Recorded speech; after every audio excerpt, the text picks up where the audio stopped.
Hello, everyone. My name is Suzi Tucker, and I am a teacher and a facilitator of family constellations. In 1998, I had the great good fortune to accidentally, I mean, literally stumble into Bert Hellinger and his beautiful teaching of family constellations. I was an editor in the behavioral sciences, which I had been for several decades, and worked with extraordinary people over the years. But when I met Bert, I have to say something different happened. The work that he was doing opened something in me. It is a philosophical view, and it is a process, and somehow it combines all of the great wisdom traditions from the arts to philosophy, psychology, spirituality, in such a powerful alchemy that I found it difficult to resist. Always make the joke that I never really made the decision to teach or to facilitate. I still haven't made the decision to do either one.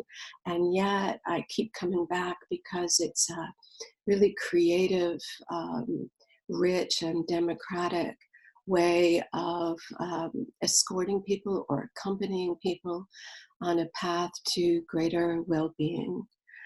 Family constellations, first of all, constellation refers to the way energies and people and relationships and dynamics cluster.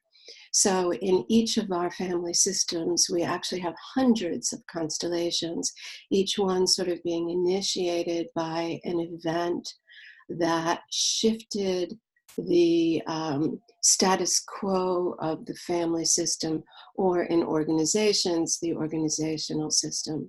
So an event of the magnitude of a civil war, say, um, or of the magnitude of the early death of a child, the suicide of a caregiver.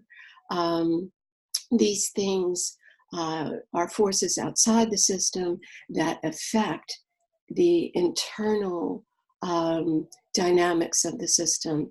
So something happens, and the people around that event respond in different ways. They run, or they deny, or they become overly vigilant, or they become underinvested. And the ways that folks accommodate these traumas, these systemic traumas, um, trickle down through the generations as our inheritances. Often we actually don't know what it is that we've inherited that we're navigating, but we have this sense of undertow. And how do I know I have a sense of undertow? There are things that I want. There are things that I imagine that I'm capable of, but something holds me back. It feels mysterious. It feels primal. It feels visceral, and it happens again and again and again.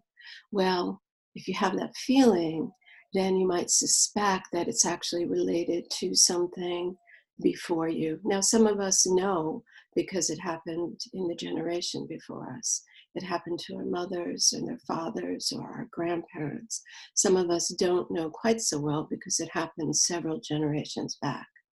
At any rate, family constellations help us um, reveal where things got stuck. And for me, in my own work, in my own personal view, they reveal where creativity can be reignited so that we can be freed from the defenses against those events and step into the lives that we imagine for ourselves.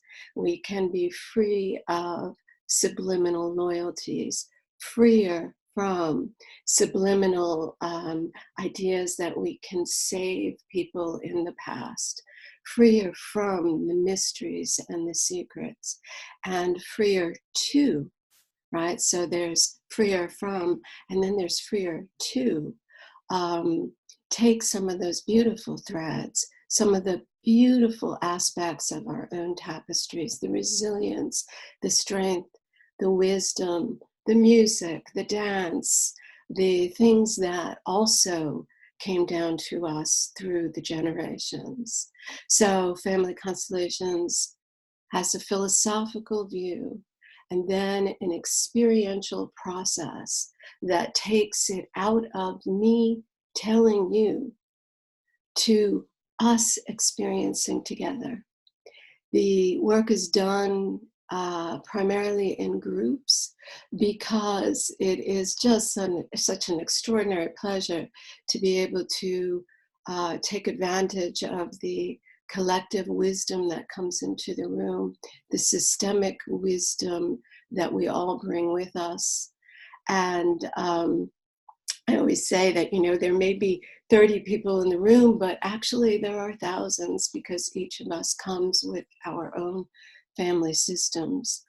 I am so grateful to the Open Center for being open to this work and being open to my voice as a teacher. It is an honor for me to teach, and I have sort of endless energy toward it because I always learn so much from the people who attend, and they learn from one another.